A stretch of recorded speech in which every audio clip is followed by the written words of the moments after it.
Hey, you ready to shoot gear tasting? As soon as I figure out what's wrong with this coffee. Dude, you're supposed to grind it first. Oh.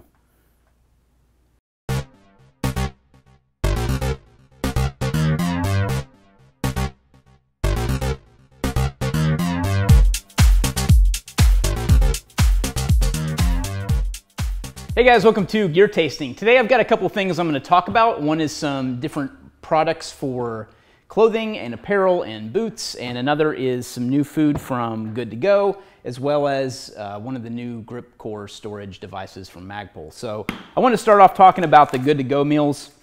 You may remember our, what did we call it? We called it a shootout, basically, with a bunch of different backpacking meals.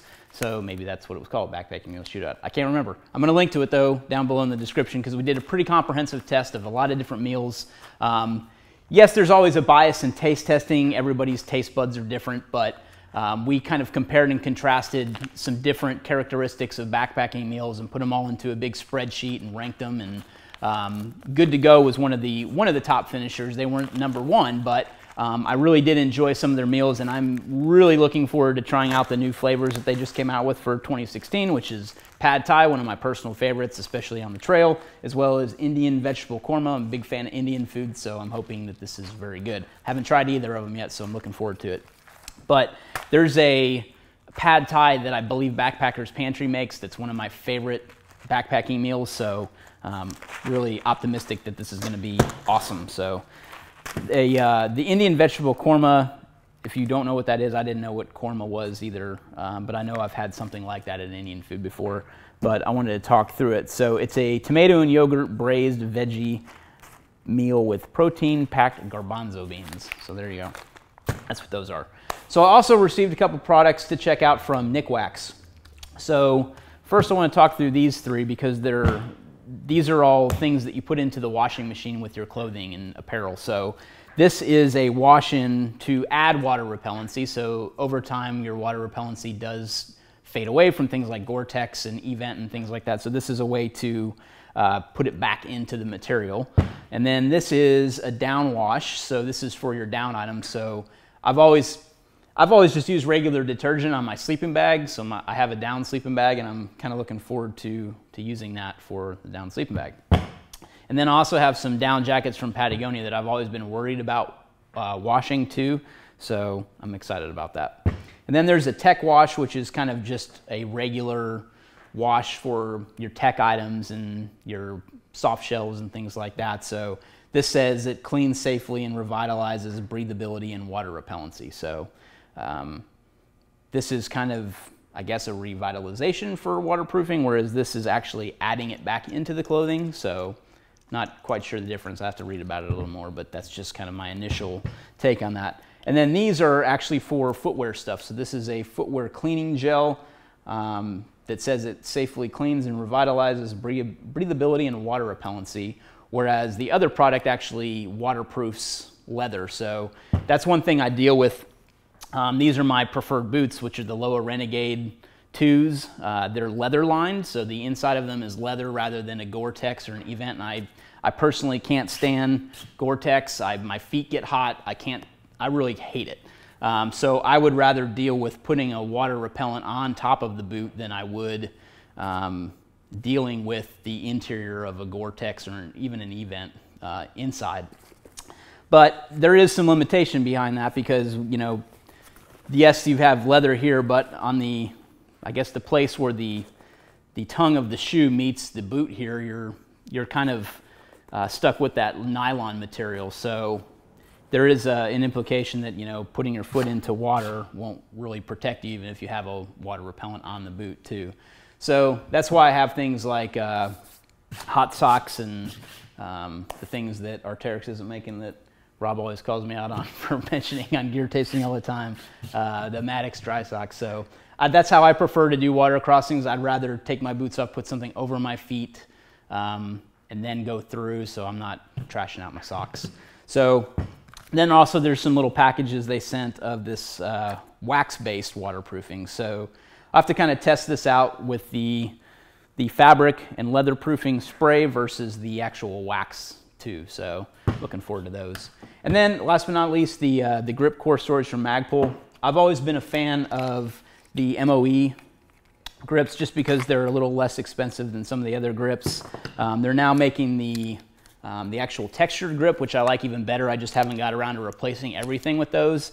But they make it with kind of an inherent rubberized coating on the MOE grips now, so I'm actually looking forward to that. But as I mentioned, what I'll do is I'll take this, which is a spare bolt and firing pin, and I'm never sure whether the firing pin goes this way or the other way. I believe it's this way because that little piece kind of anchors it in. But at any rate, it always kind of comes apart inside the core, which I've never really liked.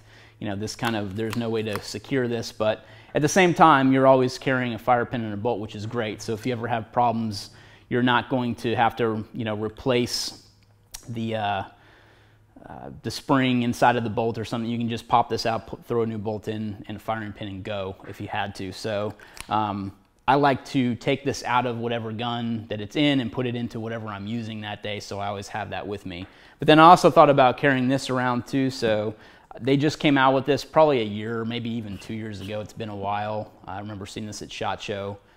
I honestly want to say it was the year before last, but at any rate, just puts a little lube bottle inside the core. I guess you could also use it for some bourbon or whiskey if you wanted to, but after you're done shooting, of course. So anyway, I'm looking forward to checking that out as well.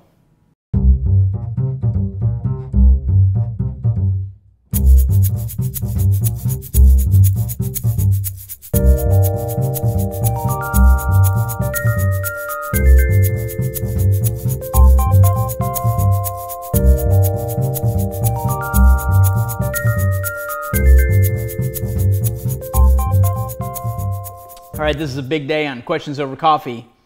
We have an official gear tasting coffee mug that you're getting a first taste of today. So this is it. Made in America. It's awesome. Ceramic. Not much to say about it other than you need to pick one up if you're enjoying gear tasting. Links below in the description. You can actually buy one today. Under 20 bucks, made in America. Can't beat that. So on with the questions. I do also want to mention that we started subscribing to Blue Bottle Coffee because we wanted some really good quality coffee here, and that's what we chose to go with. So we are going to be kind of filling that in with other coffees as they come in, but this is our first one that came in from Blue Bottle, and this is, ironically enough, called Twinkle. They make hipster coffee, okay? They're in California, so here we go. This is nectarine, pomegranate, and honey is what I should taste, and I don't really know if I can. It is good coffee, but I don't think I can taste those things. Maybe kind of tastes like coffee beans. Yeah. Anyway, first question comes in from SE Land Services on Twitter.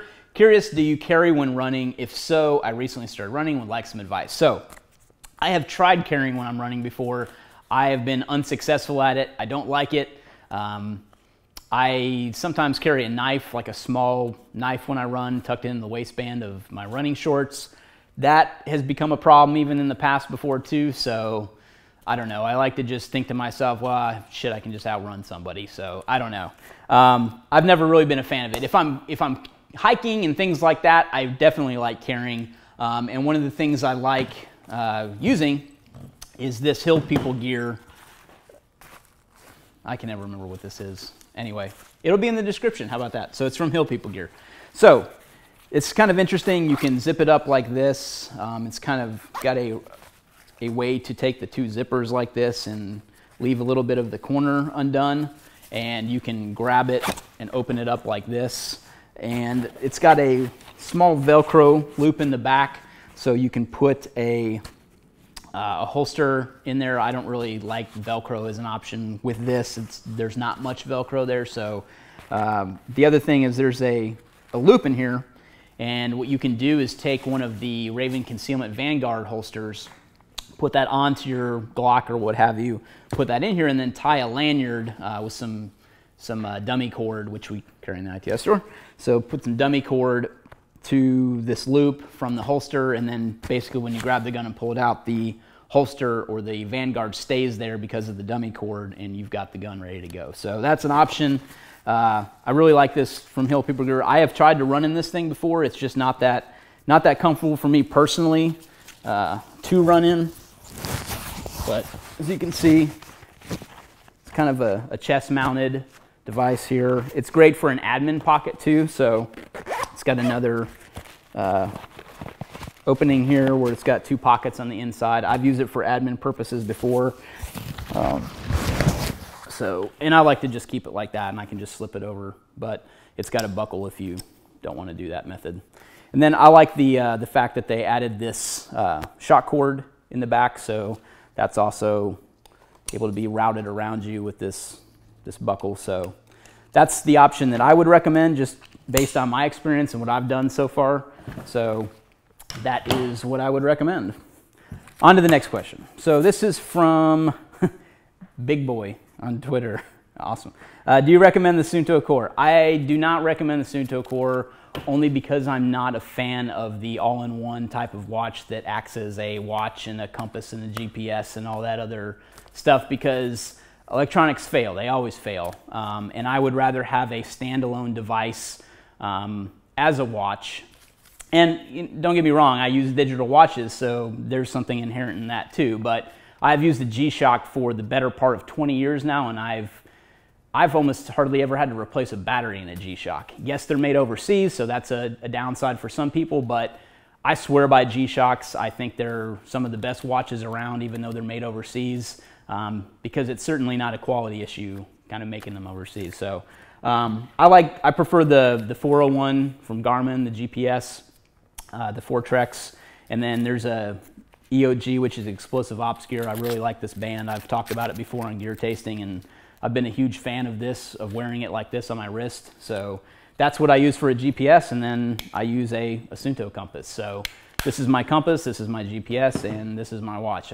Yes, that's redundant, or that's more weight added to your kit, but that's just what I prefer. So I've really never used the Suunto Core. I've never really been a big fan of those. I think back in the day, a buddy of mine got one of those Casio Pathfinder watches, and he loved it. It had a ton of stuff on it, and then it crapped out on him like a month later. So he lost his watch, he lost his altimeter, and he lost his compass. So, you know, that's, if you're relying on that as your primary, please don't.